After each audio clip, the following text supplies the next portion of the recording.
Bago natin simulan ng kwento, please like and share the video. At huwag na din kalimutan mag-subscribe. Magandang araw sa inyong lahat mga ka-SB. Matagal na akong subscriber dito at talagang napapahanga ako sa mga pinagdadaanan ng mga sender. Nais ko ring ibahagi ang karanasan ko noong dating Pasko. Pero hindi ito klase ng masayang pagdiriwang, kundi kababalaghan. Itago niyo na lang ang pagkakakilanlan ko bilang Samuel. Ipinanganak po ako sa Leyte. Pero nang masawi ang nanay ko dahil sa bagyo noong 1991, lumipat kami ni tatay sa Bulacan. Binuhay ako ni tatay mag-isa magmula noon. Nagsimula siyang mag-angkat ng mga paputok at binebenta niya ang mga ito tuwing magpapasko at bagong taon. Sa ibang buwan naman na hindi pa ito patok sa madla, nagkakarpintero siya. May matagal na akong naging kabarkada, Sir Lancelot. Si Mike. Simula noong musmos pa lang kami, talagang sa araw-araw ay lagi ko siyang kasama. Tuwing Disyembre, sa pagtatayo namin ng tindahan sa labas ng bahay, palagi silang nabili ni Aling Lotlot ng lusis. 15 anyos po ako nito. Taong 2007. Araw na naman ng Disyembre. Naging abala na naman kami ni tatay sa pagtitinda ng mga paputok, Sir Lancelot. Halos sa araw-araw napapabili sina Aling Lotlot at Mike ng mga lusis namin. Talagang mahilig kasi silang dalawa noon. Isang gabi, ipinaalam ako ni Mike kay tatay para magsaya doon sa palagi naming tinatambayan. Bumili si Aling Lotlot ng napakaraming lusis at iba't ibang klase ng paputok. Aniya, magtitinda raw siya sa tapat ng kanyang bahay sa mga bata. Hindi naman tumanggi si tatay. Tinulungan ko sila, Sir Lancelot, sa pagdala ng mga ito sa kanilang bahay bago dumiretso sa tinatambayan namin ni Mike. Doon kami nagsaya habang nagpapaputok ng pikulo. Napansin ko ang kanyang pananahimik ng ilang sandali, tas bigla naman siyang ngumisi. Pagkuway nagsalita at sinabi niyang sana ganito na lang lagi ang buhay namin. Walang kung anong pinoproblema. Nais niya raw na lagi kaming magkasama, nang sa ganoon, kahit papaano, may madadamayan daw siya. Nangunot ang noo ko sa kanyang sinabi, Sir Lancelot. Nagtataka akong napatanong sa kanya kung ano ang problema. Tumawa siya na malakas, pero yung may bahid ng lungkot. Pagkuway sinabi niyang hayaan na lang namin ang gabing lumipas. Sa totoo lang nawirduhan ako sa kanyang pananalita sa gabing yon. Yun bang may gusto siyang sabihin pero hindi niya naman masabi sa akin? Malungkot ang kanyang tono. Pinalagpas ko na lang yun dahil naging makulit naman siya pagkatapos ng ilang minuto. Inubos namin ang biniling mga paputok bago umuwi ng bahay.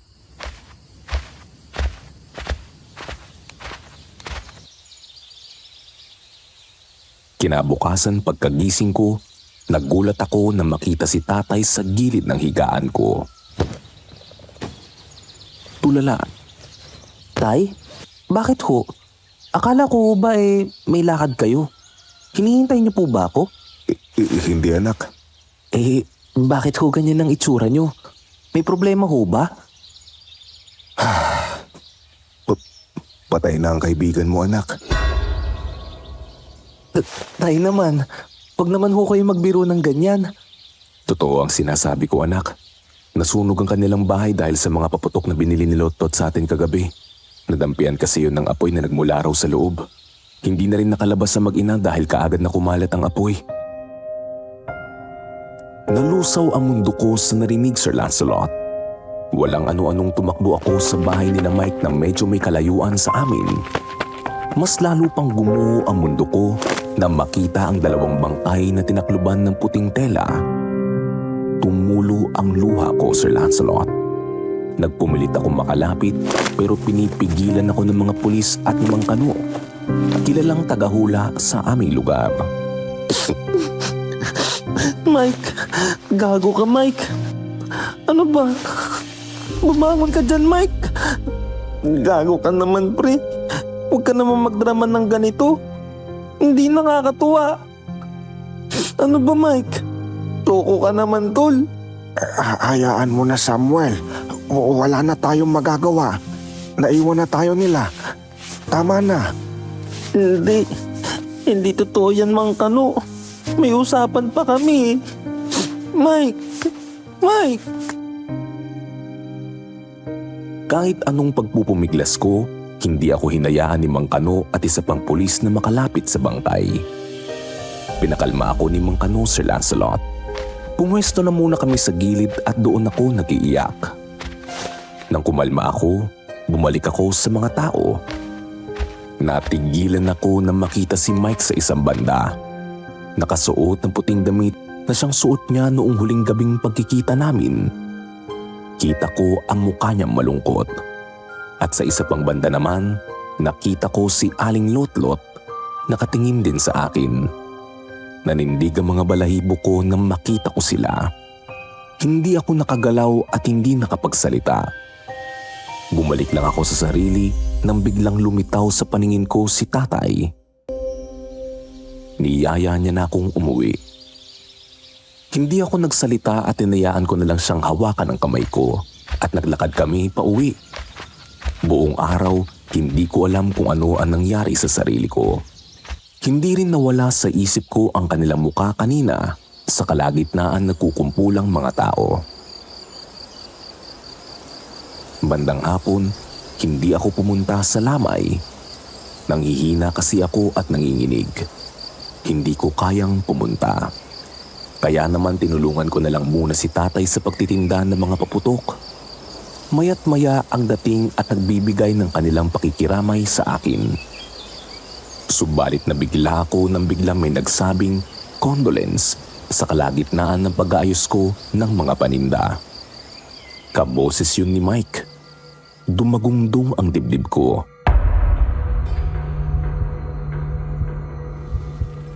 Dahan-dahan kong inangat ang tingin sa kanya.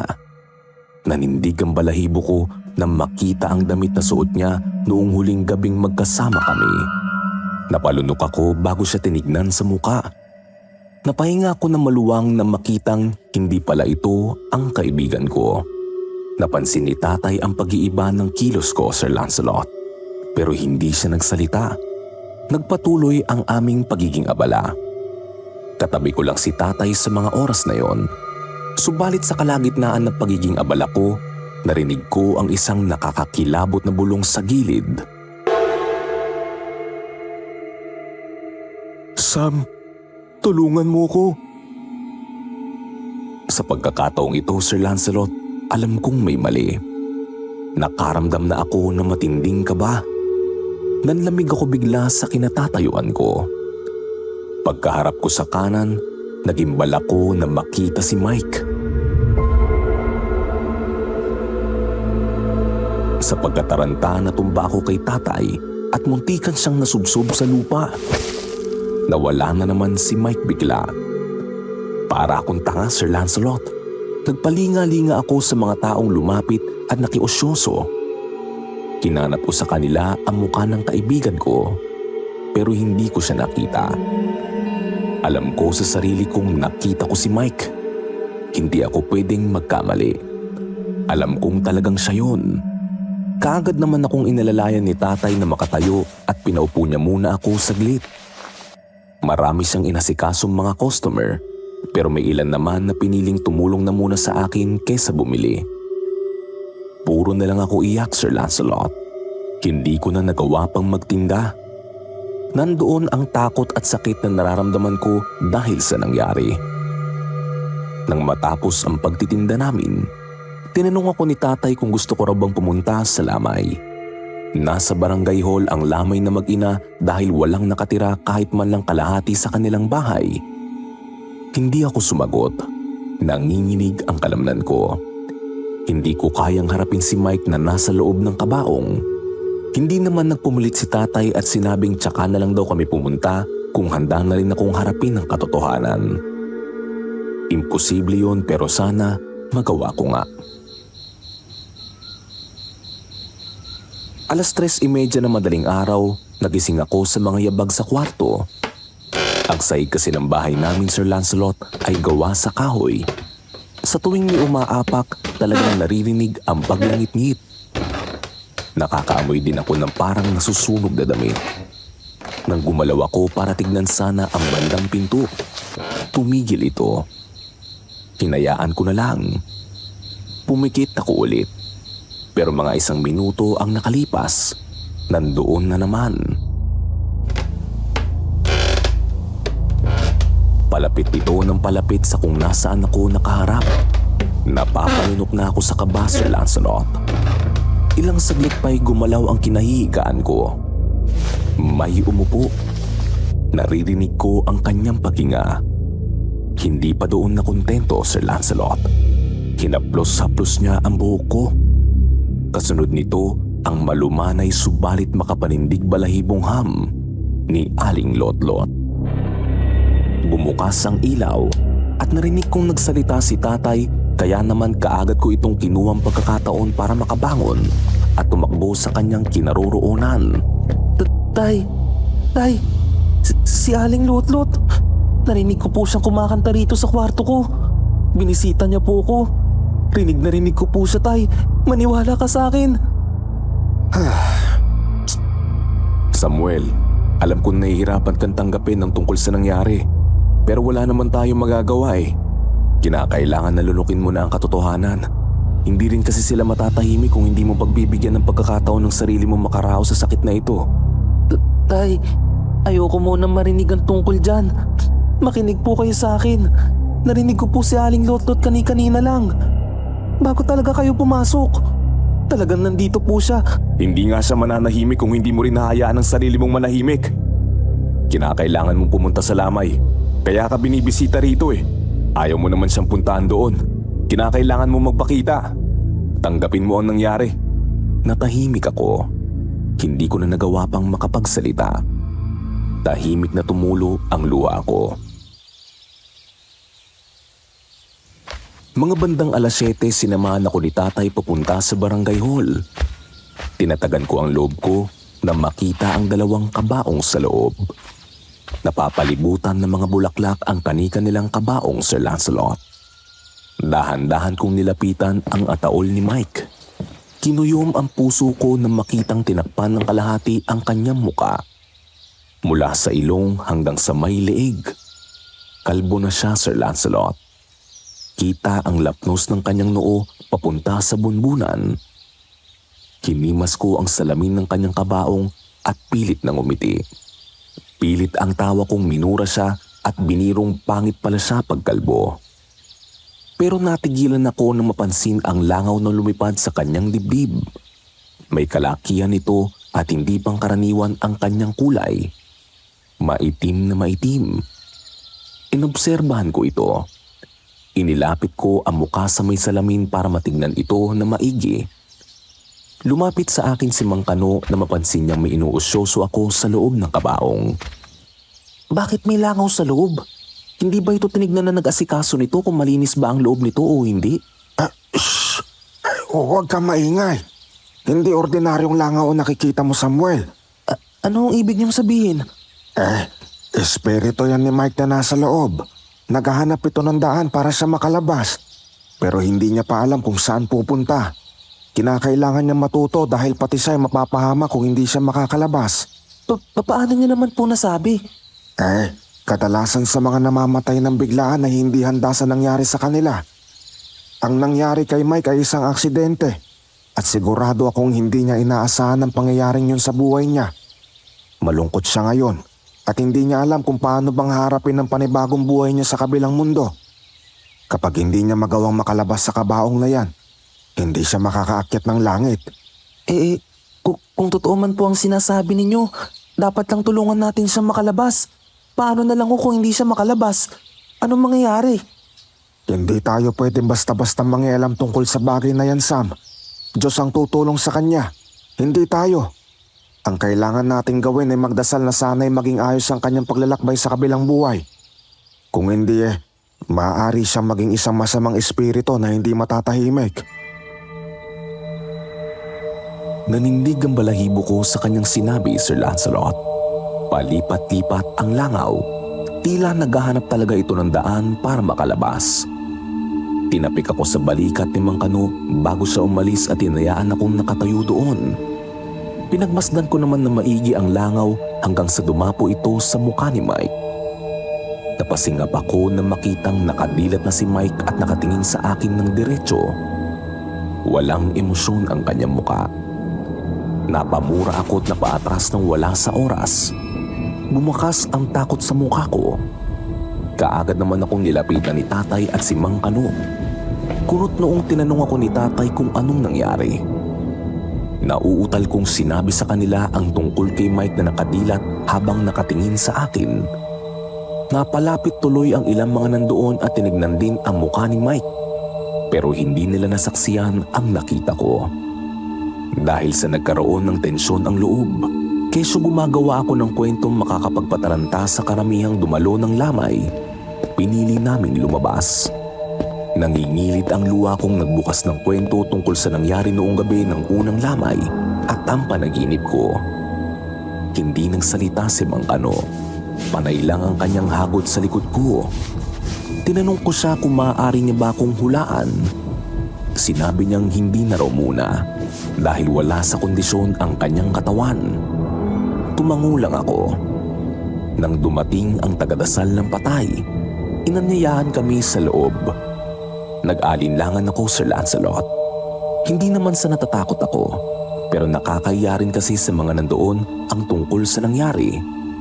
Kaya hindi na rin ako pinilit ni tatay at sinabi niyang mas makabubuti kung uuwi na lang kami at magpapahinga ako. Sumang-ayon ako sa kanya. Habang naglalakad kami palayo sa lamay, bigla ay nakasalubong ko si Mike. Napatigil ako sa paglalakad, Sir Lancelot, at sinundan ng tingin ang taong yun. Hindi ako pwedeng magkamali. Si Mike talaga ang nakita ko.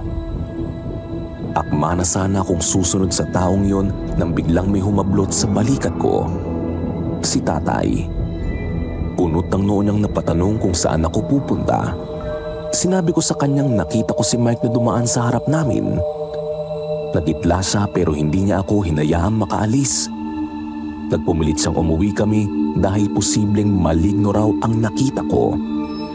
Kung sakaling sundan ko yun, baka ako madisgrasya at sumunod sa burol ng kaibigan ko at nanay niya. Napalunok ako. Tinignan ulit ang direksyon na dinaanan ng lalaki, pero wala na siya. Imposible rin naman biglaan lang siyang nawala dahil kalsada naman yun at walang kung anong poste kung saan siya pwedeng magtago. Hindi ko na pinilit ang sarili ko at sabay na kaming naglakad pa uwi ni tatay. Naging abala na naman kami ni tatay sa pagre-repack ng mga paputok. Kung minsan sumasagi sa isip ko ang tungkol kay Mike. Pero tuwing mahalata ni tatay ang lungkot ko, gumagawa siya ng paraan para mapatawa ako.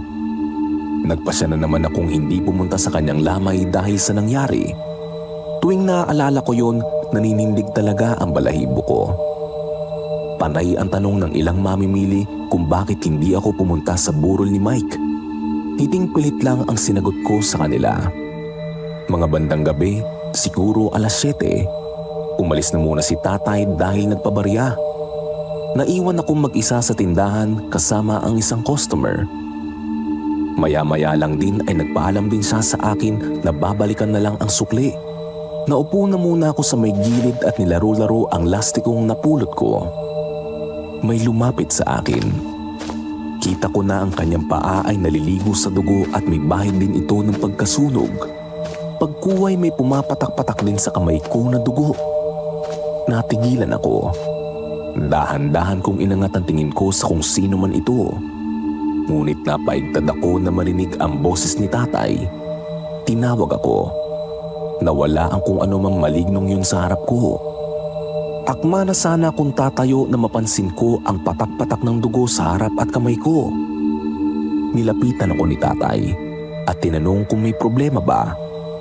Ipinakita ko naman ang patak-patak ng dugo sa harap ko at sa kamay ko.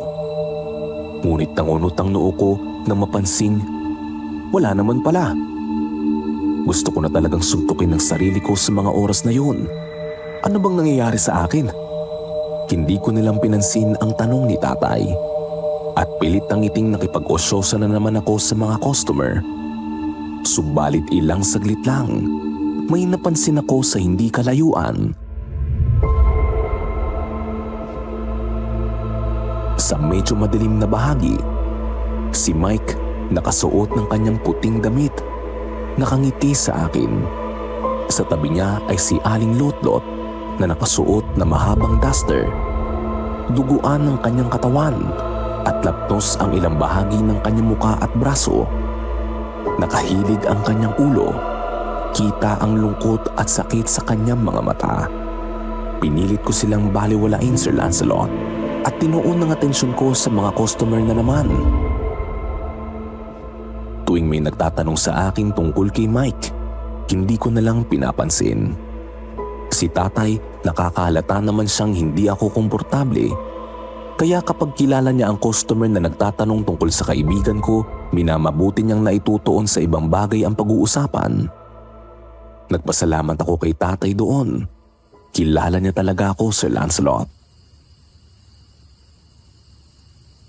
Hindi ako nakatulog na maayos kakaisip tungkol sa nangyari. Hindi ko rin mapigilan ang sariling mapaluha. Hinahayaan ko na lang ang sarili ko, Sir Lancelot, at pinipilit na makatulog. Kinabukasan sinabi ko kay tatay na bumalik kami sa lamay. Ayokong magmukmok lang sa bahay at hayaan na magtampo ang kaibigan ko sa akin na hindi man lang ako pumunta sa kanyang lamay. Sa puntong ito, Sir Lancelot, sinabi kong doon na muna kami ni tatay kung maaari. Gusto kong manatili doon hanggang gabi. Ayos lang naman daw kay tatay. Sinabi niyang pwedeng hindi na muna siya magbukas ng tinda kung sakaling gusto kong manatili na muna sa burol. Pagkarating namin doon, Sir Lancelot, sinalubong kami ni Mang Kano. Sinabi niya ang makapanindig balahibong balita sa amin. Nawala panandalian kagabi ang mag-ina. Nawala ang mga ito saglit sa kanilang mga kabaong. Mabuti na lang daw at siya lang ang nakabantay sa loob at walang dumating para tignan siya. Umabot ng halos 15 minutos ang pangyayaring yun bago sila bumalik. Tumawa lang ako sa kanyang sinabi. Imposible naman kasi yun. Pero hindi ko na naituloy ang sasabihin ko dahil dumating na rin ang tagadasal ng patay. Sinabi sa akin ni Mang Kano na huwag akong maingay tungkol sa nasaksiyan niya. Natatawang tumango ako. Pumasok kami sa loob.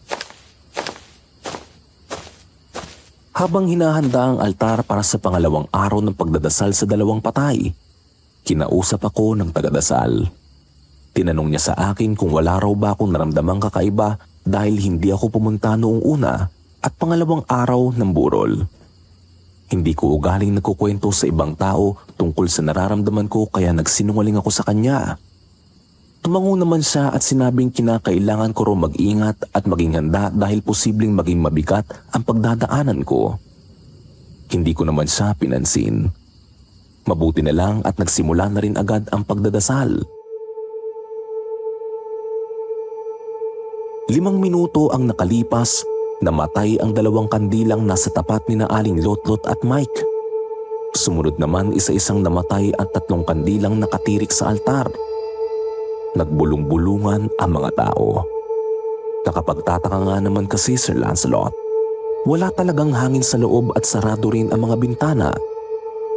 Hindi rin naman gumalaw ang apoy. Biglaan lang itong namatay na parabang daliri lang ang ginamit para mawala ang sindi ng kandila. Napatingin ako kay tatay.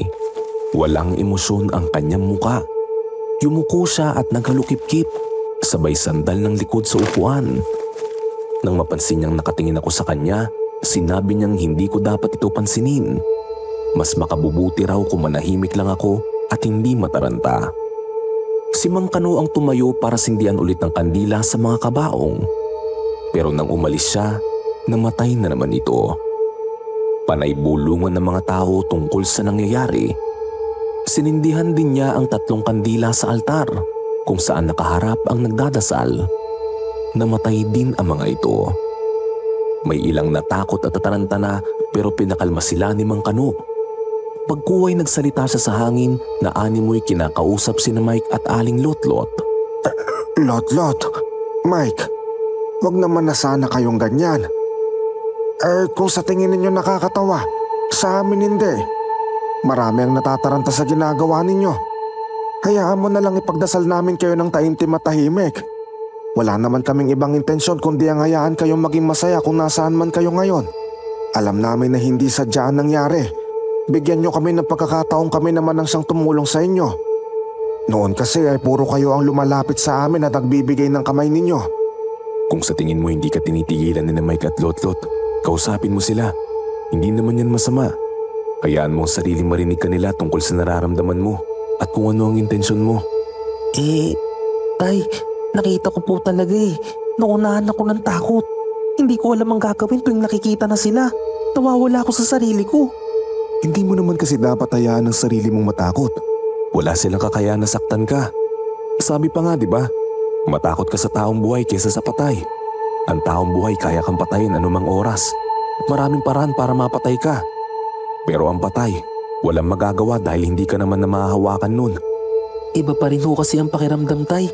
Sinubukan ko namang gawin ang sinabi mo pero hindi ko talaga magawa. Pinangungunahan po talaga ako ng kabay. Malamang po patay na yan. Basta. Kung sakali gawin mo na lang ang sinasabi ko sa'yo o kaya magdasal ka na lang. Makapangyarihan ng Diyos. Matapos kausapin ni Mang Kano sina Aling Lotlot at Mike sa hangin, sinindihan niya ulit ang mga kandila. Nag-antay siyang mamatay ito ulit pero hindi na ito nangyari. Napahanga ang ilang taong nakasaksi sa ginawa ni Mang Kano. Pati ako, Sir Lancelot. Pero nakaramdam din ako ng takot. Ibig sabihin pala, nandoon talaga sila sa loob ng barangay hall at pinagmamasdan kaming lahat. Pagkatapos ng dasal, sinabi ni tatay sa akin na kinakailangan niyang umuwi. Naiwan daw niya ang ilang mga paputok doon na nakatiwangwang lang. Tumangulang ako at hinayaan siyang umalis. Nanatili ako hanggang sa sumapit ang gabi. Bandang 11:00, sinabihan ako ni Mang Kano na ako na lang muna ang magbantay sa dalawang kabaong dahil antok na rin siya. Ang ibang tao naman ay hindi rin kayang magbantay. May mga trabaho raw. Hindi ko pa naranasang magbantay ng patay, Sir Lancelot. Pero sumang-ayon na lang din ako.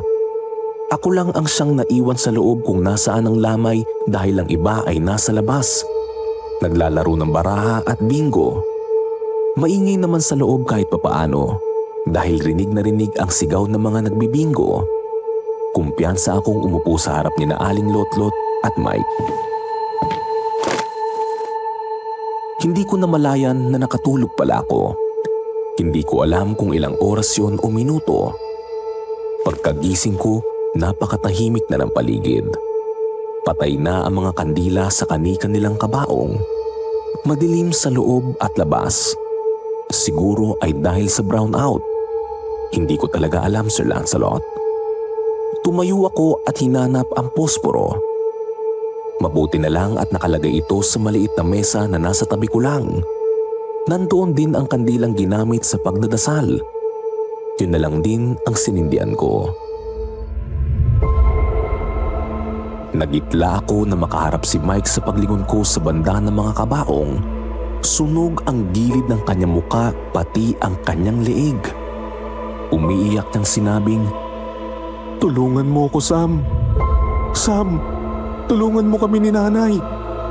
Sa pagkataranta ko, Sir Lancelot, tumakbo ako palagpas sa kanya at hindi ko sinasadyang tumama sa isa sa mga kabaong.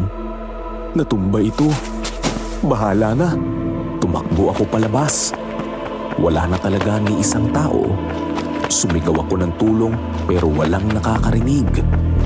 Hindi ko alam kung bakit pero pakiramdam ko ay napakalayo ng barangay hall sa mga kabahayan. Hindi naman dapat. Kumakabog ang dibdib at nangingilid na ang mga luha ko. Ramdam ko pa rin ang pagsunod ni Mike sa akin. Panay ang hingi ng tulong dahil mainit daw sa kanilang kinaroroonan. Mabuti na lang at may nakasalubong sa akin, si Mang Kano. Nanginginig at nag-hysterical ako nagpaliwanag sa kanya kung ano ang nangyayari. Hindi niya naman ako maintindihan kaya naupo muna kami sa gilid. Pinaiyak ako saglit tsaka tinanong ulit, Si Mike po, nakita ko po siya sa loob. Sunog po ang mukha niya. Katakot-takot at nakakaawa ang itsura. Nangingi siya ng tulong sa akin dahil mainit daw ang kanilang kinaroroonan. At dahil po sa pagkataranta, nasagi ko po ang kabaong. At natumba pa po ito. Pasensya na po, hindi ko po talaga sinasadya, Mang Kano. Nasagi? May narinig ka bang nabasag na kung ano nang masagi mo yon? Wala naman po. Bakit nga pala nangyari yon? Ano bang nangyari bago yan? Nakatulog po ako. Nako naman. Hindi mo dapat nakakatulugan ng patay, Samuel. Marami ang mangyayari kung makakatulugan mo ito habang binabantayan. Maaaring makapasok ang isang masamang espiritu at kunin sila, o kaya naman mawala ang mga patay sa kanilang mga kabaong. Kaya nga dapat binabantayan ng patay dahil hindi ito pwede maiwan lang ng basta-basta. Marami ang posibleng mangyari na hindi mo akalaing totoo. Mang Kano, hindi naman po ako naniniwala dyan. Pres, maniwala ka ngayon na nakita mo na ang nangyari. Hindi basta-bastang pagbabantayan, Samuel. Akala ko pa naman sinabihan ka ng tatay mo tungkol dito, kaya hindi na rin kita pinaalalahanan. Hindi ako nagsalita. Kahit nanginginig pa ako sa takot, umalis na kami doon at pinuntahan ng mga patay sa barangay hall. Bumalik na ang ilaw, pero laking gulat ko na makitang wala namang nangyari. Nasa ayos pa rin ang mga kabaong, ni kahit ang kandilang hawak ko kanina na hindi ko rin alam kung saan ko yun natapon nang mataranta ako, ay bumalik doon sa mesang pinagkunan ko. Nakapagtataka, panaginip lang ba ang lahat ng yun at napatakbo lang ako nang wala sa oras? Hindi ba totoong nakaharap ko si Mike? Tinignan ako ni Mang Kano at huminga ng malalim. Hindi siya nagsalita. Tinapik niya ang balikat ko tsaka kami naupo sa gilid. Sinabi niyang hayaan ko na lang daw na makatulog ako ulit dahil nandoon naman na siya. Hindi na ako nakatulog talaga, Sir Lancelot. Mag-uumaga na rin. May ilang dumating na nasa barangay hall. Diretso kaagad sa kinaroroonan ng dalawa. Natigilan ako na magsalita ang isang taong dumungaw sa kabaong ni Mike. Meron daw 2 langaw sa loob. Basag naman ang gilid ng salamin ng kabaong ni Aling Lotlot. Nanlamig ako bigla at napatingin kay Mang Kano. Wala siyang sinabi. Basta lang siyang tumayo at tinungo ang kinaroroonan ni Mike at Aling Lotlot. Pagkuway sinabi niyang hayaan lang daw kung ano man ang meron doon. Basta andun pa rin ang mga patay. Parami ng parami ang mga tao. Hindi nagtagal, dumating na rin si tatay at kinuha ako. Kinakailangan niya raw ng tulong na magbubuhat ng sako ng mga paputok. Hanggang sa makarating sa bahay, wala ako sa sarili, Sir Lancelot. Napansin yun ni tatay, pero hindi naman siya nagtanong. Inobserbahan niya lang ang mga kilos ko. Sumama na rin ako sa kanya sa pagtitinda pero hindi niya ako halos makausap na matino. Bumabagabag pa rin sa isip ko ang tungkol sa nangyari, Sir Lancelot. Marami akong tanong sa isip na hindi masagot-sagot. Ang hirap ipaliwanag ng mga pangyayari. Pero ang hindi ko rin maintindihan kung bakit ako ang siyang pinuntirya ni Mike. Wala namang sinabi sa akin si tatay na pati siya ay binubulabog. Pagkatapos namin magtinda, nagpasya akong hindi pumunta sa barangay hall. Hindi kasi kinakaya ng katawan ko. Siguro dahil yon sa walang ayos na tulog. Pumasok na ako sa kwarto. Hindi na ako kinibo ni tatay dahil alam niyang wala ko sa hulog at kinakailangan ko ng pahinga. Paglapat ng katawan ko sa higaan, kaagad na akong nilunod ng bangungot, Sir Lancelot. Nakita ko sina Aling Lotlot at Mike sa loob ng kanilang bahay. Mahimbing ang kanilang tulog. Dahil hindi nakakatulog si Mike kung walang ilaw, ang maliit na kandila sa tabi ng kanyang higaan ang nagsilbing liwanag sa kanyang kwarto. Subalit unti-unti itong natumbas sa mga paputok na nakatabi sa kanyang mesa. Lusis ang meron doon, pero meron ding mga paputok na malakas ang sabog. Dagdag pang pawid lang ang kanilang bahay. Natupok ang kanilang bahay dahil sa sunog. Hindi nakalabas sina Aling Lotlot at Mike. Panay ang kanilang sigaw pero walang nakakarinig. Panay din ang tawag ni Mike sa pangalan ko nang hihingi ng tulong. Malaki ang apoy dahil malayo rin sa mga kabahayan ang kanilang tinitirhan. Sadyang walang makakarinig sa mga oras na yon. Tumakbo naman ako ng tumakbo nang hindi ko nalalaman. At ilang saglit lang pinigilan ako ng isang malamig na kamay na humawak sa balikat ko mula sa likuran. Pagkatingin ko sa may-ari, halos malagutan ako ng hininga nang makita ko si Mike. Sunog na sunog ang kanyang muka. May bahid pa ng dugo. Malumanay ang kanyang boses at umiiyak na nanghihingi ng tulong sa akin. Akma na sana akong tatakbo palayo sa kanya nang bigla ko namang mabangga si Aling Lotlot. Nasusunog ang kanyang pang-ibabang katawan. Umiiyak at tinaabot ang kanyang kamay sa akin na humihingi rin ng tulong. Pagkalingon ko sa isang banda, nandoon na naman si Mike. Inaabot ang kanyang kamay sa akin, humihingi ng tulong. Sunog na ang kanyang ibabang katawan. Sa paglingon ko naman sa kabilang banda, nandoon si Aling Lotlot. Parami sila ng parami, Sir Lancelot. Pero dalawa lang ang muka. Sumigaw ako, napayuko sa sahig. Hindi alam ang gagawin. Sinabunutan ko ang sarili habang tinatakpan din ang mga tenga. Ayoko silang marinig. Hindi sila totoo. Panaginip lang ang lahat. Sumikip ang dibdib ko. Hindi ako makahinga. Dito ako napabalikwas ng bangon. Nakita ko si tatay na nakaupo sa gilid ng higaan at nakaamba ang kamay para sana sampalin ako. Kaagad akong bumangon at napasandal sa pader. Habol ang hiningang napahawak ako sa dibdib. Ang bilis ng tibok ng puso ko at pawis na pawis ako. Ano na naman ba nangyayari sa'yo? Napaginipan ko na naman po sina Aling Lotlot at Mike. Nangihingi po sila ng tulong sa akin. Alam ko na kung paano nangyari. Ipinakita sa panaginip po ang lahat pero hindi ko rin po alam kung ano ang gagawin ko. Hindi nila kagustuhan ang nangyari. Nak, alam ng lahat na hindi nila kagustuhan ng insidenteng yun. Nasunog ang kanilang bahay at hindi sila nakalabas agad-agad. Natupok ng apoy ang paligid nila. Wala silang takas. Nasunog sila ng mga paputok na binili sa atin. Hindi ako umimik. Ayokong isipin ni tatay na kami ang dahilan ng kanilang pagkamatay dahil bumili sila ng mga paputok sa amin. Aksidente yun lahat at walang nakatulong sa kanila. Hindi na naman ako nakatulog matapos ang panaginip na yun. Nagkape na lang kami ni tatay tsaka kami umalis papunta sa lamay. Nakita naming maraming tao ang nasa labas. Ang ilan sa kanila ay mga kakilala ko. Mga naging kaibigan din namin ni Mike. Sinamahan ko na lang muna sila sa pagbingo habang si tatay naman ay pumasok sa loob. Panay lang ang kwentuhan namin ng mga kaibigan ko tungkol kay Mike. Hanggang sa isa-isa na rin silang nagsialisan. Nang ako na lang mag-isa ang natira, pumasok ako sa loob. Marami-rami pa rin naman ang tao at kausap ang mga ito ni tatay. Dumiretso ako sa kabaong ni Mike. Unang napansin ko na naman ang 3 langaw. Nangunot ang noo ko. Bakit parang parami ng parami ang langaw sa loob ng kabaong niya? Tinignan ko rin ang kay Aling Lotlot.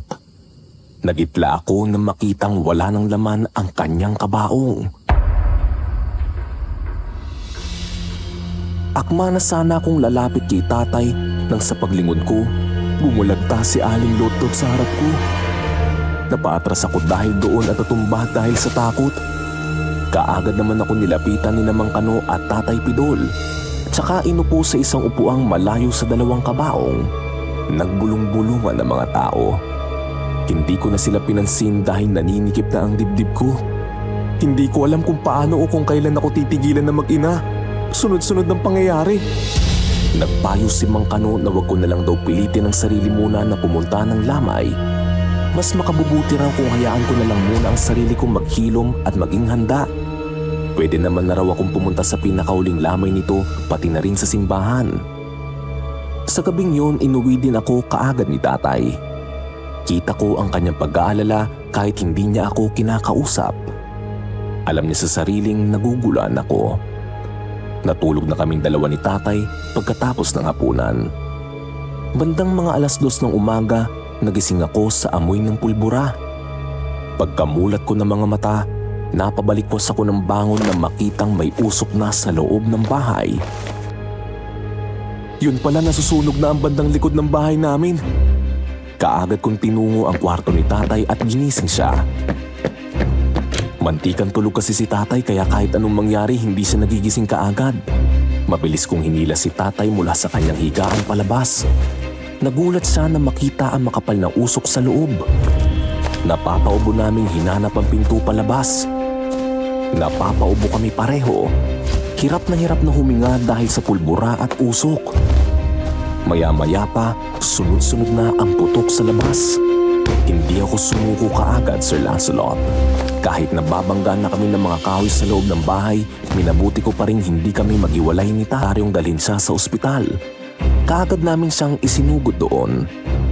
Ngunit pagkarating sa emergency room, doon din ako nawalan ng malay. Dahil din daw sa mga paboritong gamit ng kaibigan ko sa loob ng bahay, kaya nakakapit ang kanyang kaluluwa sa akin. Aaminin ko, Sir Lancelot, nang ilabot ang buong katawan ko sa kanyang naging revelasyon. Tinanong ko siya kung ano nga ba ang maaari kong gawin para naman matahimik na rin ako. Kaibigan ko siya, Sir Lancelot, pero hindi ko ahayaan na pati ako idadamay niya na rin. Hindi pa ako handang pumunta sa kabilang buhay. At higit sa lahat ay hindi ko kakayanin na iwan si tatay sa mundo na mag-isa. Suwestyon ni Mang Kanu sa akin, sunugin ko ang ilang gamit ni Mike pagkatapos ng kanyang libing. Sa ngayon daw na nakaburol pa siya, mas makabubuti kung unti-untiin ko na ang pag-iimpake. Pwede ko rin naman daw ibenta ang ilan sa kanyang mga gamit na nakakapanghinayang na sunugin lang. Sumang-ayon ako sa sinabi niya. Tinulungan ako ni tatay na iimpake ang mga gamit ni Mike na susunugin. Meron namang ilang inihiwalay namin para ibenta. Marami-rami rin yon. Nagplano kami ni tatay na ang mga gamit na ipangbebenta ay ibebenta na lang din namin na hindi pa siya nalilibing para magamit ang pera doon. Sabi ni Mang Kanu, ayos lang din daw yun. Naging abalan na naman ako sa araw na yon, Sir Lancelot. Bukod sa mga taong bumisita at nagbigay ng tulong sa amin dahil sa nangyari, naging abala rin kami ni tatay sa pagtitinda ng mga gamit ni Mike na maaari rin makatulong sa pagpapalibing. Kahit papaano, marami naman ang bumili ng mga damit, laruan at ilan pang mga gamit. Kaagad din namin itong ipinadala sa barangay hall. Subalit hindi na muna ako pumunta mismo sa kanya para kahit papaano ay matahimik din naman ako. Nagpasya ako sa araw na lang ng kanyang libing ako pupunta. Inirespeto naman ni tatay ang naging desisyon ko. Aniya, kung sa tingin ko naman daw ay ito ang siyang araw na magiging handa na akong tanggapin ang lahat. Makabubuti talaga yun sa akin at pati kay Mike. Masasabi kong mahirap, Sir Lancelot. Ilang araw pa kasi. Halos hindi ako patulugin na mag-ina dahil sa bangungot. Napapaginipan ko silang nagtitirik ng lusis at masayang masaya tas bigla na lang magbabago ang kanilang anyo at tumahalakhak na parang mga demonyo. Nasusunog ang kanilang mga katawan at unti-unting nahuhulog ang mga kamay, ulo at nababali ang mga sunog na paa sa harap ko. Tiniis ko ang mga ito, Sir Lancelot. Hindi naman ako pinabayaan ni tatay. Siya ang gumawa ng paraan para maliwaliw ako sa mga araw na dapat akong nagluluksa. Hindi niya ako pinabayaan at lagi siyang gumagawa ng dahilan para hindi ako maging tulala at puro na lang iyak. Dumating ang araw ng paghatid sa kanila sa huling hantungan. Ang bigat-bigat ng pakiramdam ko. Hindi ko man sila napaginipan sa gabing yun pero andun yung bigat. Iniisip na huli na. Hindi ko na siya masisilayan. Wala na akong kalaro. Basta maraming pumasok sa isip ko na siyang nagpapabigat ng damdamin ko. Inihanda ko ang sarili. Si tatay ang pumunta sa barangay hall pero ako hindi na ako sumama. Dumiretso na lang ako sa simbahan, Sir Lancelot, at nagantay lang sa labas. Ilang saglit lang dumating ang prosesyon. Mas lalo namang bumigat ang dibdib ko. Marami ang nakita kong umiiyak, lalo na ang mga barkada kong babae na nagkagusto sa kanya. Ako, tahimik lang pero ramdam na ramdam ko ang sakit sa loob. Pagkapasok ng lahat sa loob ng simbahan, tsaka naman ako sumabay sa kanila. Nakinig ako sa misa. Hanggang sa uli niyang hantungan sa sementeryo, nandoon din ako. Sa puntong yun, hindi ko na nakayanan. Nang ipapasok na sana ang kanyang kabaong, humingi ako sa kanila ng pabor. Buksan muna ang kanyang kabaong dahil may gusto kong masiguro. Ang mga langaw na nandoon pa, dapat wala na. Halos nakakaligtaan ko na lang din yun dahil sa napakaraming pumapasok sa isip ko. Binuksan din naman nila ang kanyang kabaong. Sinuri ko ng mabuti ang loob. Mabuti na lang at wala na. Umiiyak ako sa mga oras na yon, Sir Lancelot. Panay ang bilin sa akin ng mga matatanda na huwag ko raw papatakan ng luwa ang kanyang kabaong at mabibigatan siya papunta sa langit. Hindi ako nakinig sa kanila. Nadurog ako lalo na masilayan ng kanyang muka sa huling pagkakataon. Nawala ang pagkalalaki ko, Sir Lancelot, at panay ang iyak ko habang hinihimas-himas ang kanyang salamin. Hindi ko pa rin matanggap. Sobrang sakit ng kanyang pag-iwan sa akin ng ganun-ganun lang. Kinuha na ako ni tatay para mapakalma at matakpan na rin ang kanyang kabaong. Wala akong ibang nagawa kundi ang umiyak na lang hanggang sa makauwi kami ng bahay. Dumiretso ako sa kwarto. Walang hugas-hugas ng kamay at paa o kahit man lang pagbihis ng sinuot ko sa sementeryo.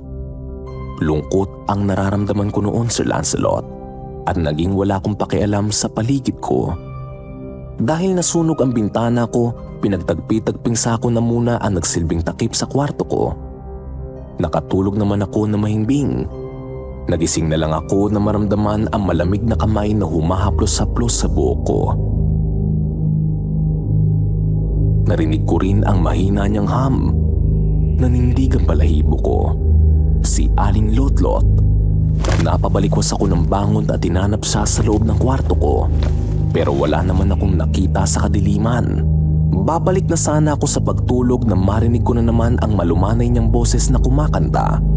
Pinakinggan ko na muna yon ng ilang sandali hanggang sa bumalik ang malamig na kamay na humahagod sa buhok ko. Sa puntong ito, Sir Lancelot, kinakabahan na ako masyado. Hindi na ako halos makagalaw dahil sa takot. Ilang saglit lang, nawala ito at napalitan ng, "Salamat sa tulong mo." Doon na ako natigilan, Sir Lancelot. Alam na alam ko ang boses na yun. Si Mike.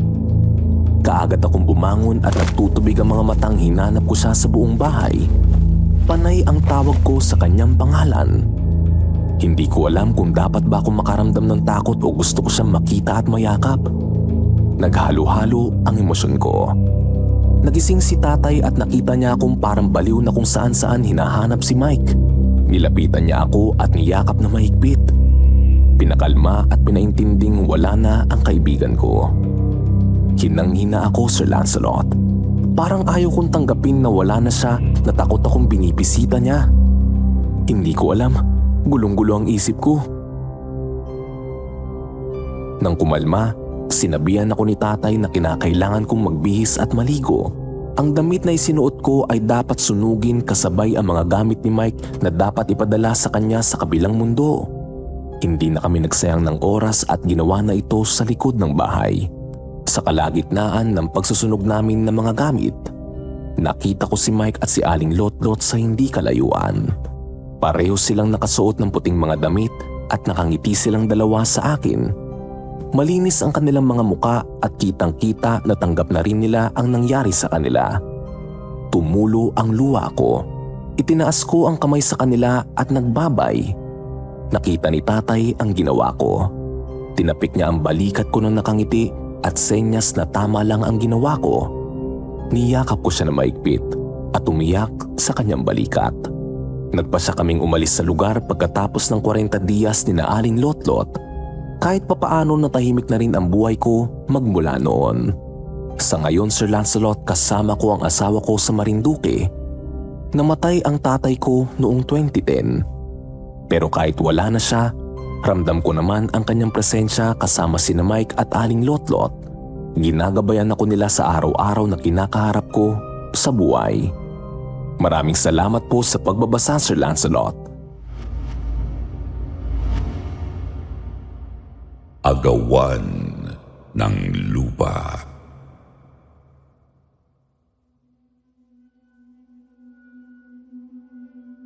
Isa na namang magandang araw sa inyong lahat, mga minamahal naming listeners dito sa Sitio Bangungot.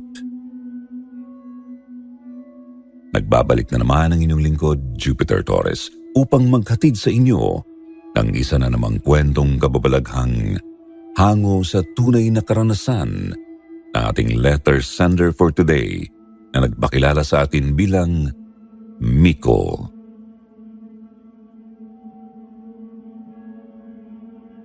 Tungkol ito sa isa umanong vacant lot sa subdivision kung saan siya nakatira ngayon, na ayon pa sa ating letter sender ay kinatatakutan at nilalayuan daw ng mga tao sa kanila. Haunted daw kasi ang lugar na ito at may nagpapakita.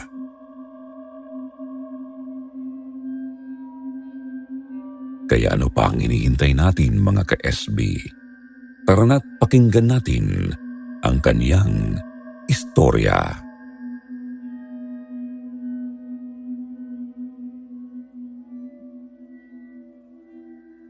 A very blessed afternoon to all the listeners of this channel.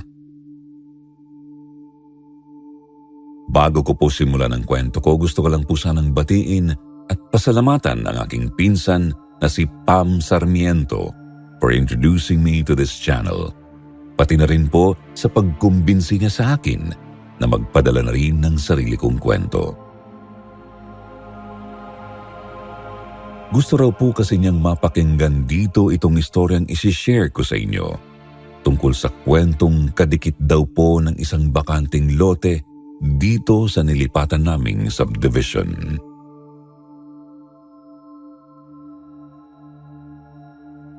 Brief background lang po kung bakit kami lumipat noon sa subdivision ito. Yun po ay dahil yung dati pong bahay na tinitira namin sa Leyte ay kasamang lumubog sa baha noon pong 2013 dahil sa bagyong Yolanda. Opo, isa kami sa nakasurvive sa trahedyang yun, although muntik na talaga akong mamatay ng mga panahong yon nang mabagsakan ako ng mga bakal at yero mula sa gumuguhong parte ng bahay namin. Laking pasasalamat ko na lang po talaga sa Diyos at kahit na medyo malala ang pinsalang tinamu ko noon, ay nakaligtas pa rin kami that time ng buo kong pamilya. Hanggang sa lumipat na nga po kami dito sa Quezon Province, kung saan bumili si Papa ng bahay at lupa mula sa perang nakuha niya sa kanyang insurance.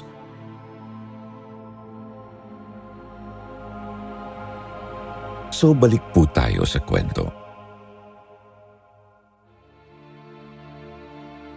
Ang totoo po, marami na po kaming naririnig na chismis tungkol sa bakanting loteng ito noong bagong lipat pa lang ang pamilya namin.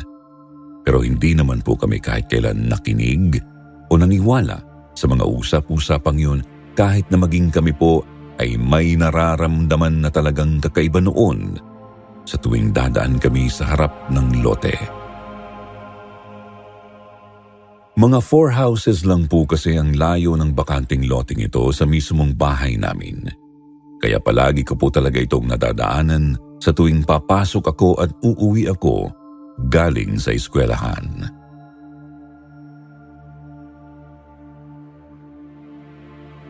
Hanggang isang araw po, bigla na lang akong nakumbinsing totoo nga ang kumakalat na chismis tungkol sa lugar na yon.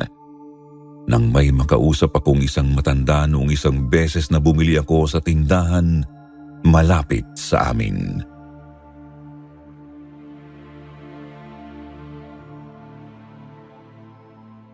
Toy, bago kayo rito? Napalingon ako noon sa matandang nakasabay ko habang naglalakad ako pauwi. Bigla niya kasi akong kinausap. Opo, Lo, pero mga ilang buwan na rin naman po kami rito. Tumango-tango naman yung matanda tapos nginitian pa ako. Hindi naman creepy si Lolo, to be honest. Mukha nga po siyang mabait kaya siguro hindi rin ako natakot noon na makipag-usap sa kanya.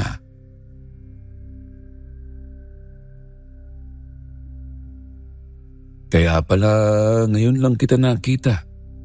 Ako nga pala si Agapito. Ako naman po si Miko, Lolo. Taga dyan lang po kami sa may dulo. Itinuro ko pa noon kay Lolo Agapito yung bahay namin sa pinakadulo po ng street na yon.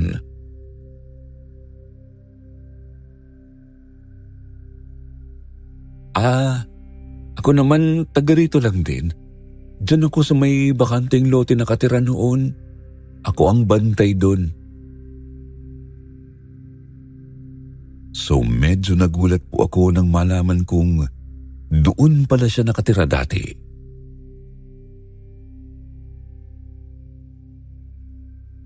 Hala, caretaker po kayo noon? Di ba po haunted daw ang loteng yon? Naririnig po kasi naming nag-uusap yung mga kapitbahay natin dito. Kinatatakutan daw yung loteng yun eh. Mangkukulam daw po kasi yung nakatira doon, sabi nila. Masama raw po ang ugali.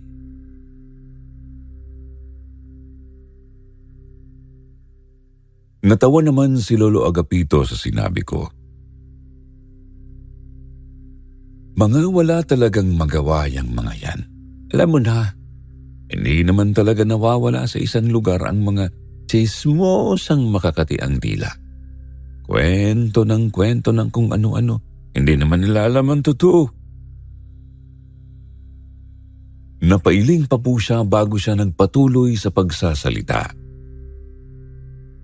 Matagal na kong nakatira dito, kaya alam ko lahat. Huwag kang basta-basta maniniwala sa mga kumakalat na usap-usapan dyan. Ano po bang totoong kwento dyan, Lo? Alam niyo po kasi matagal na rin akong curious dyan dahil totoo pong may nararamdaman akong kakaiba sa tuwing napapadaan po ako dun sa lote.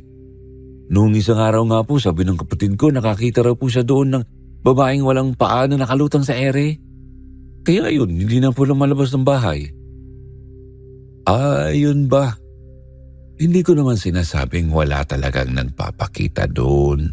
Totoo namang meron, kaya lang mali yung mga ibang detalye sa mga kumakalat na kwento tungkol doon sa bakanteng lote. Ang totoo kasi niyan, nagsimula lang naman yan dahil sa agawan ng lupa. Ay, totoo po. Doon pa lang, Sir Jupiter, talaga pong nakuha na ni Lolo Agapito ang interes ko. Invested na ako agad sa kwento niya, kaya umayos pa ako ng tayo paharap sa kanya. Sige nga po, Lo, kwento niyo sa akin ang history ng bahay na yan para naman masabi ko sa kapatid ko. Sige ba? Halika't mo po tayo dito sa tapat para hindi ka mangalay sa pagtayo.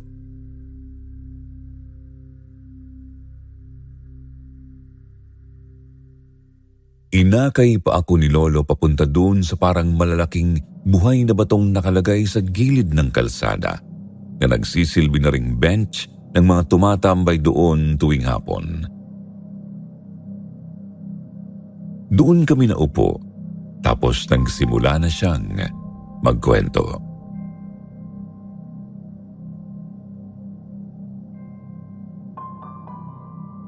Ang sabi po ni Lolo Agapito, meron daw pong matandang nakatira noon sa bakanting loteng yon na kilala sa bansag sa kanya bilang Intong o Manong Intong. Ito raw pong matandang ito ang may-ari ng pinakamalaking lote sa lugar na yon nung hindi pa po ito ginagawang subdivision. Hanggang sa may mayamang negosyante ng araw po ang nagka-interes dun sa lugar kasi nagkaroon na raw ng highway sa malapit. So basically, alam ng negosyante na sa pagtagal ng panahon, magiging malaki po ang presyo ng lupa sa lugar na yon. Kaya naman sinimulan niyang bilhin isa-isa sa mga may-ari ng lupa ang kanilang property. hanggang sa halos lahat na nga po ng taga doon ay naibenta na yung lupa nila maliban na lang daw po dito kay Manong Intong.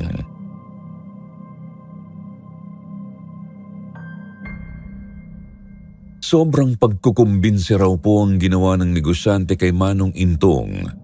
Pero ito pong matanda ay talagang nagmamatigas pa rin at ayaw ibenta ang property niya. Siguro po napikon na raw itong sinegosyante kaya ang ginawa niya ay lumapit na siya dun sa mga malalayong kamag-anak nitong si Mang Intong at sila ang inofera niya ng malaking halaga. Wala na po kasing immediate family si Mang Intong since ulila na po ito at matagal na raw pong pumanaw ang asawa nito.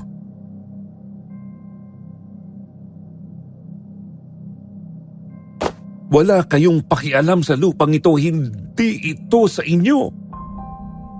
Malapit ka ng mamatay na matanda ka at kapag nangyari yun, hindi mo rin pakikinabangan ang lupang yan. Hindi mo yan may sasama sa hukay kaya sa amin din yan mapupunta. Hindi ko papayagang mangyari yun. Hanggang sa mamatay ako, hindi ko hayaang mapunta ito sa inyo dahil mahalang ang bitukan ninyo mga mukha kayong pera.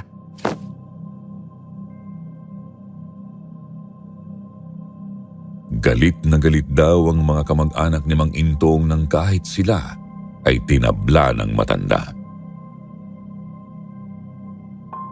Kahit ano pong gawin niya ng pangungumbinsi rito ay hindi talaga siya pumapayag na ibenta ang kanyang lupa.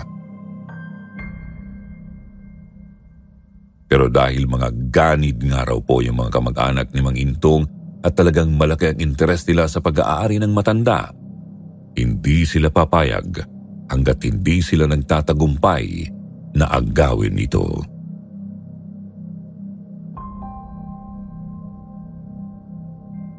Halang pala ang bituka ha, makikita mong matanda ka, ipapatikim ko sa iyo kung ano ang tunay na ibig sabihin ng mga salitang ibilansad mo sa amin. Sisiguraduhin kong hindi ka na lang mapipilantod ngayon.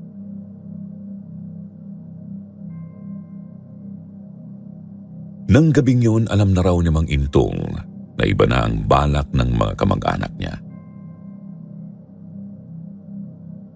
Alam niyang may laman ng pagbabantang yun, kaya kailangan niyang maging handa sa mga susunod na mangyayari, lalo pat hindi naman po kaila sa mga ito na may kapansanan si Mang Intong. Pilantod po kasi ang isa nitong paa na unti-unti na rin daw pong nabubulok ng mga panahong yon dahil sa sakit na diabetes.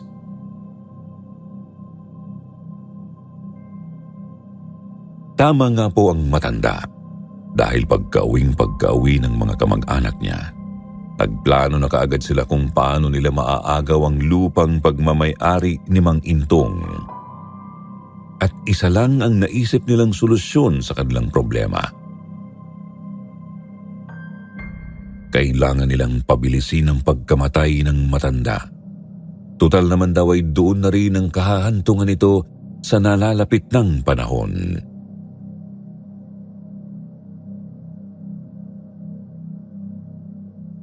Tulog na si Tanda, Badong. Tara, pasukin na natin yung bahay. Sigurado ka ba dito sa gagawin natin, Arturo? Huwag na lang kayo nating ituloy. Ano ka ba, Badong, kung kailan naman nandito na tayo sa kapadinagayang dibdib mo? Halika na nga.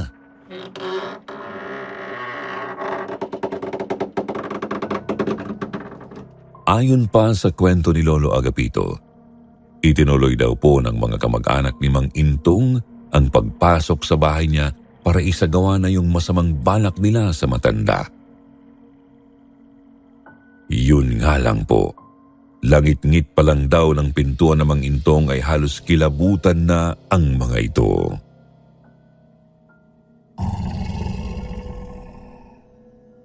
Badong, ano ba yung humuhugong na tunog na yun? Parang maangil na halimaw ang tunog. Naririnig mo ba? Ingot, may halak lang si Tanda. Anong halimaw pinagsasasabi mo dyan? Ganon talaga ang tunog ng hininga kapag hinihika na.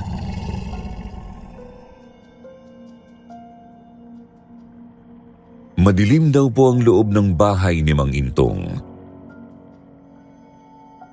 Wala naman daw kasing kuryente pa sa lugar na yun noong araw at obviously po ay gabi umatake ang masasamang kamag-anak ng matanda para walang makakita sa kanila. Noong una raw po ay hindi pa nila pinapansin yung parang kakaibang pakiramdam na bigla na lang lumukob sa loob nila pagpasok pa lang nila dun sa bahay. Pero maya-maya talagang nagtayuan na ang balahibo ng dalawang ganid nang bigla na lang nilang makita ang isang anino ng tao doon sa may pintuan ng kwarto ni Mang Intong.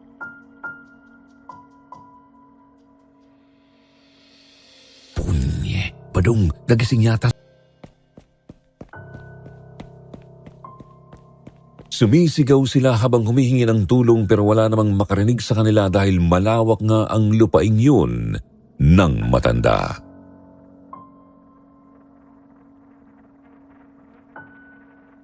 Hindi naman daw po hinabol ni Mang Intong yung dalawang ganid.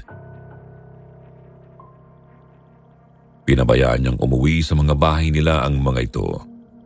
Pero kung inaakala nilang tapos na ang kanilang kalbaryo, ay doon po pala sila nagkakamali.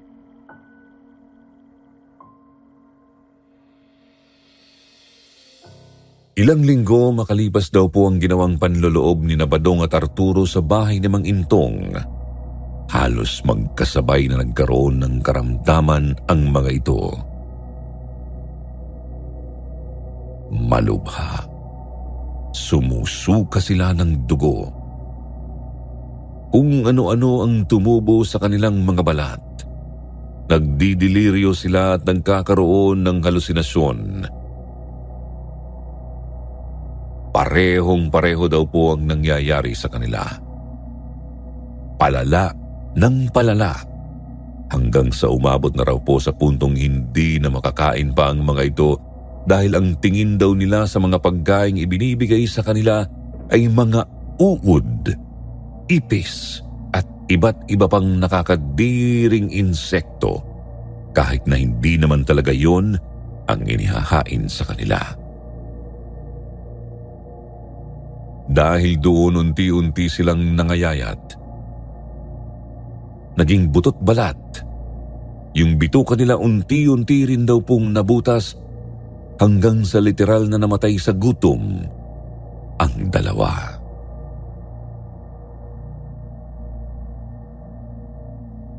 Simula raw po noon wala nang nagtangkapang kumalaban kay Mang Intong. Kahit nga raw po yung negosyanteng bumili ng mga lupang katabi ng property ni Mang Intong, hindi na rin po ng tangkapang kumbinsihin ng matanda nang mabalitaan niya yung nangyari. Yun nga raw po ang dahilan kaya hindi pa agad nagawa ang subdivision tinitirhan namin ngayon. Saka lang daw po ito nasimulan nung namatay na rin si Mang Intong pagkalipas ng ilan pang taon.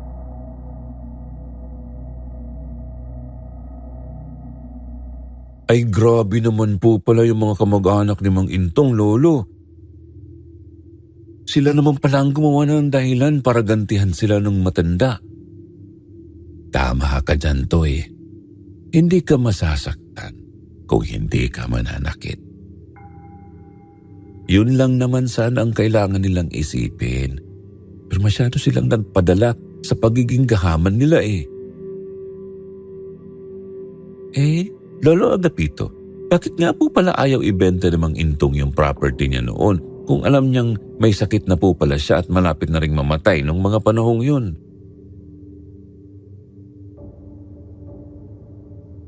Tinapik pa ni Lolo Agapito ang balikat ko bago niya ako sinagot.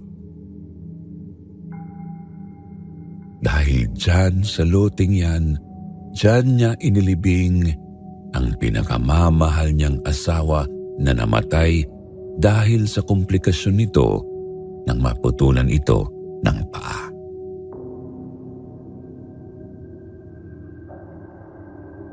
Literal na napanganga po ako noon, Sir Jupiter. Ang sabi kasi ni Lolo Agapito sa akin, hindi raw po totoong diabetic si Mang Intong nung time na yon. Naging pilantod daw po siya nang subukan niyang ilipat sa kanya yung sakit ng asawa niya. Nagkaroon daw po kasi ito ng tinatawag na cancer sa buto. Isang bagay na hindi kayang gamutin ng kaalaman ni Mang Intong. Kaya umabot sa puntong naputulan na ito ng paa, pero eventually ay binawian din ng buhay dahil po kumalat na yung cancer sa katawan nito. Wala raw pong kapera-pera noon si Mang Intong. Niwala man lang siyang pambili ng kabaong, kaya napilitan siyang doon na lamang ilibing sa sarili nilang lupa ang kanyang asawa.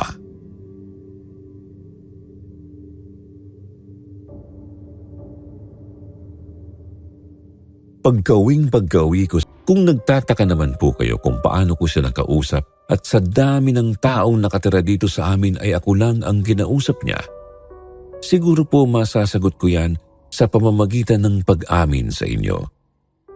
Na dahil po sa aksidenteng naranasan ko noon sa gumuho naming bahay, nabuksan po ang aking third eye. Kinumpirma po yun mismo ng isang espiritistang kinonsulta namin ng papa ko noon.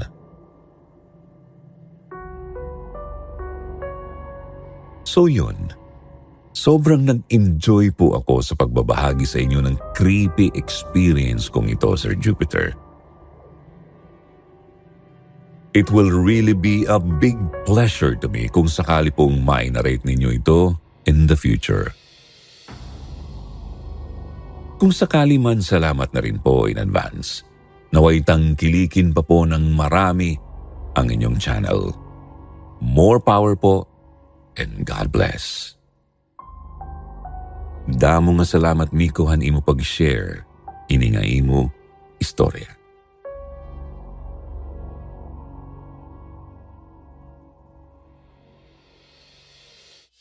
At ngayon, eto na po ulit ang inyong paboritong shoutout portion. Shoutout kay Hazel Cole, Lilian Poblete, Jen Birangel, J.R. Sabico, Makina Winter, Benjumar Vasquez, Onrade Eve, Puka Rix, Angela May, at Mivida. Narito naman ang ilang magagandang comment mula kina Rhea Zarco at Corazon Dato. Sabi ni Rhea sa kwentong pinamagatang jeepney driver, wala pong ibang paraan, sender, kundi manampalataya ka sa Diyos. Kung mananampalataya ka sa Panginoon, talagang lahat ng pagsubok dadaan sa iyo. Kaya sender, huwag kang mawala ng pag-asa. Nasa Diyos lang ang pag-asa ng lahat. Lagi lang magpasalamat sa Kanya sa kahit anumang pagsubok na dumadaan sa buhay natin. Sabi naman ni Corazon, good day Sir Jupiter. Lagi po akong nakikinig sa inyo. Hindi po kumpleto ang araw ko kung di ako nakakaparinig sa inyo. Sana marami pa kayong mabasang horror stories. Salamat, Corazon. Sa mga hindi po nabanggit, sa susunod na lang po. Huwag niyo pong kalimutang mag-reply sa ating shoutout box na nasa comment section para ma-shoutout ang inyong pangalan. Muli po, mula sa bumubuo ng Sitio Bangungot, ito ang inyong lingkod, Jupiter Torres. Nagpapasalamat.